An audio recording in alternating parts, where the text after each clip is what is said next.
اچھے نمبر لینے والوں میں سے کہیں کوئی میری کوئی ہو. اس نے جھجکتے جھجکتے اسے کہا, دکاندار نے کھولا تو بشرا کس نے لاہور بورڈ ٹاپ کیا ہوا تھا, او اختر زبردست. عباس نے. وہ دکاندار نے تو ارد گرد کے دکانداروں کا, ہوئے بچہ دیکھیں کہاں کے ہو, کس محلے کے ہو, کس جگہ کے. اس نے کہا جی میں تو دربے والا گھر. اچھا اچھا اچھا اچھا, کس کے بیٹے ہو, کیا کرتے ہو, تم نے ٹاپ کر لیا لاہور بورڈ میں. کئی مطلب بچوں کو ہزار, ہاں بلکہ جی سب مور سے دین آگے 1 نکل لیکس گیا. سبقت. ٹاپ لاہور بورڈ میں سبقت ہائیسٹ نمبر لیے. ہاں جی. اور اس کے پاس نہ جیب میں پیسہ بھی نہیں تھا. دکانداروں نے 1 کلو مٹھائی کا ڈبہ دیا اور اسے گھر بھیج دیا کہ جاؤ یار ہماری طرف سے یہ. اچھا 2002 میں کا اتفاق دیکھیے کہ کاروان علم فاؤنڈیشن جو بنا ہے یہ اختر عباس اور کچھ اور بچے ہیں ان کی کہانیوں کی وجہ سے بنا. ہم نے 2002 میں میٹرک پنجاب بھر کے تعلیمی بورڈوں کے بچوں کے اعزاز میں لاہور میں ایک تقریب کی. یہ آئیڈیا تھا ہمیں اردو ڈائجسٹ کے پلیٹ فارم سے آیا. اس دن جب اس بچے کو دعوت دی گئی کہ لاہور بورڈ کا بچہ آئے اظہار خیال کرے, تو اس کا ٹیچر بھی ساتھ ڈائس پہ چلا گیا. اس نے کہا جی یہ بچہ تو آپ کو اپنی کہانی سنائے گا, آپ بھی مبارکباد دیں گے, تو میں یہ بتا دوں کہ آج اس تقریب میں آنے کے لیے اس نے ٹرالی میں مٹی ڈھوئی ہے اور 150 روپیہ اس کو مزدوری ملی ہے, یہ اس سے آیا. ہم جنہوں نے وہ تقریب کی تھی اور حاضرین لاہور میں اس تقریب میں جناب اشفاق احمد خان صاحب بیٹھے تھے, اور ایجوکیشن سے, سیاست سے, کھیل سے, بزنس مین, بہت بڑی کمیونٹی تھی. میں شارٹ کرتا ہوں ان کے نام لینے کی بجائے, بس یہی سمجھ لیں کہ اشفاق احمد خان صاحب نے اس تقریب کی صدارت کر رہے تھے. مرحوم اشفاق احمد مرحوم, وہ جو ادیب اور معروف ادیب ہیں, صوفی ہیں. لوگ آشش کر اٹھے. پھر اس نے اپنی کہانی سنائی. تو اس کے چند دن بعد میں اس کے گھر چلا گیا دھرنے والے.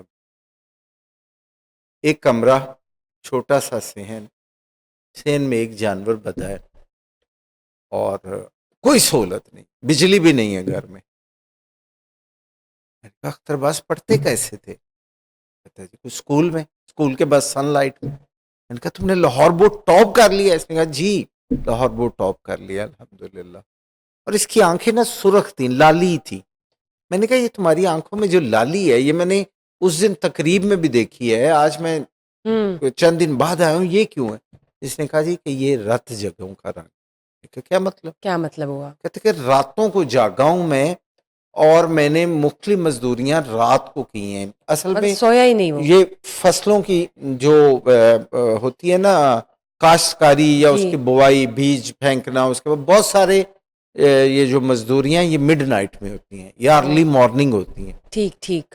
اس نے کہا میں راتیں بھی جاگا ہوں, بہت ساری ماں کے ساتھ مزدوری کی ہے, پڑھائی بھی کی ہے, اس لیے یہ میرا ایک مستقل مسئلہ ہے کہ میری آنکھوں میں لالی آ گئی ہے.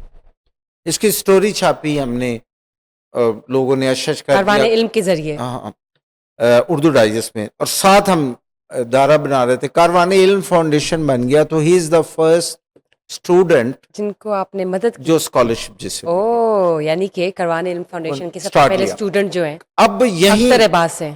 اختر عباس کو دیکھ کے تو ہمیں خیال آیا کہ ایک ایسا ادارہ بنائیں جو نہ صرف ان بچوں کو, پاکستان کے بریلینٹ بچوں کو اسکالرشپس دے, تعلیمی ضروریات پوری کرے, ان کا علاج معالجہ بھی کروائے, ان کو اگر رہائش کی ضرورت ہے تو رہائش بھی دے, ان کو آمد و رفت کے بھی پیسے دے, انہیں جس چیز کی ضرورت ہے دے. پھر ہم نے بائی لاس انہی بچوں کو دیکھتے ہوئے بنایا.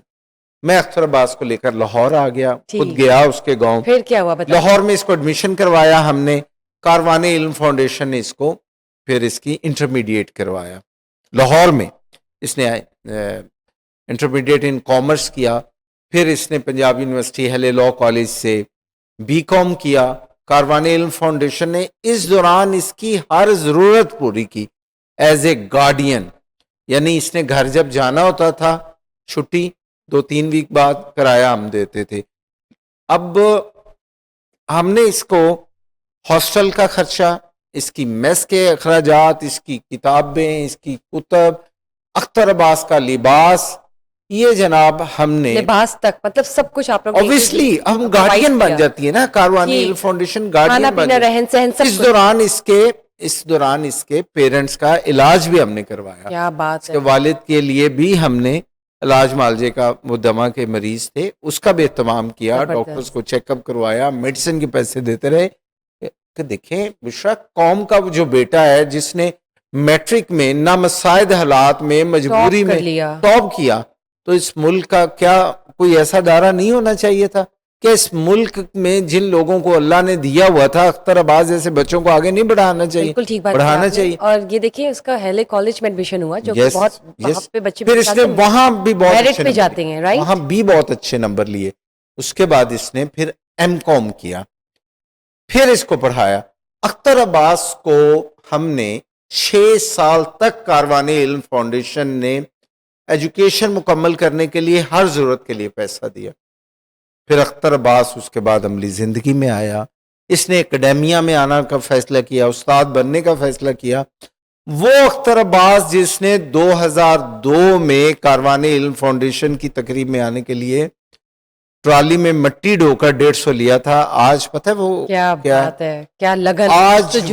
آج وہ اختر عباس ایک پاکستان کے ایک بہت بڑے کالجز کی جو پرائیویٹ چین ہے اس کا اکاڑا کالج کا پرنسپل ہے. اوہ, مجھے پلیز بتائیے کون سا کالج ہے؟ اور یہ سپیریئر کالج کا پرنسپل ہے. یس, زبردست. اور ہزاروں لوگوں کی زندگیاں بدل چکا ہے. آج اس کے پاس 1600 سی سی گاڑی ہے, اپنا گھر ہے, انتہائی بہترین سیلری ہے, اوورسیز ٹور کر چکا ہے. اور مجھے وہ اختر عباس زبردست, کیا بات ہے. کاروان علم فاؤنڈیشن نے کیسے ایک اسٹوڈنٹ کی مدد کی وسیلہ بن کر, اور کس طرح سے اس بریلینٹ اسٹوڈنٹ کو وہ تمام مواقع فراہم کیے جو ایک ہر اسٹوڈنٹ, ایک ہر شہری جب وہ کسی بھی ملک میں پیدا ہو تو اس ملک کی حکومت, اس ملک کی مینجمنٹ, اس ملک کے ان نیک لوگوں کا حق ہے کہ وہ مدد کرے تاکہ کسی کا زندگی جو فرض ہے سنور سکے, مددگار ہم ثابت ہو سکے. میں چاہوں گی آڈینس پلیز آپ سن رہے ہیں, کاروان علم فاؤنڈیشن اور ایسی ہزار بہترین فاؤنڈیشن جو لوگوں کی مدد کریے وسیلہ بن کر, ان کو ضرور صدقات, عطیات, اب تو رمضان آنے والا ہے, فطرانہ ڈونیشنز, جنرل چیریٹی ضرور کرے, کیونکہ آپ کی دی گئی اتنی سی اماؤنٹ یا اتنی سی اماؤنٹ کسی کی زندگی سنوار سکتی ہے اور آپ کو اندازہ بھی نہیں ہے, اور بدلے میں آپ کو دعائیں ملے گی اس دنیا میں اور آخرت میں اجر ملے گا. بہت بہت شکریہ سر, آپ نے ایسی بہترین سٹوری سنائی, اور آپ کی کاروان علم فاؤنڈیشن کی بنیاد رکھنے کا جو ہم کہہ سکتے ہیں کہ ایک اینٹ ہے وہ اختر عباس ہے, کیونکہ اس کے ذریعے آپ لوگوں نے یہ سوچا اور آپ لوگ آج یہاں پہنچے کہ آپ لوگ نے ہزاروں کی تعداد میں بچوں کو اسکالرشپس پرووائڈ کی ہے, ایجوکیشن پرووائڈ کی ہے, وسیلہ بن کر نہ تو صرف اس بچے کی بلکہ اس بچے کی فیملی کی بھی ذمہ داری اٹھائی ہے جب تک وہ بچہ خود کفیل نہ ہو جائے. بہترین سر, ہیٹس آف ٹو یو. پھر ملاقات ہوگی ایک نئی سی ڈی میں, اور جانوں گی وہ بہترین دلچسپ کہانی جو کہ دل کو دلا دے گی اور موٹیویٹ کرے گی ہم سب کو. Thank you guys, stay tuned till we get back. Bye bye.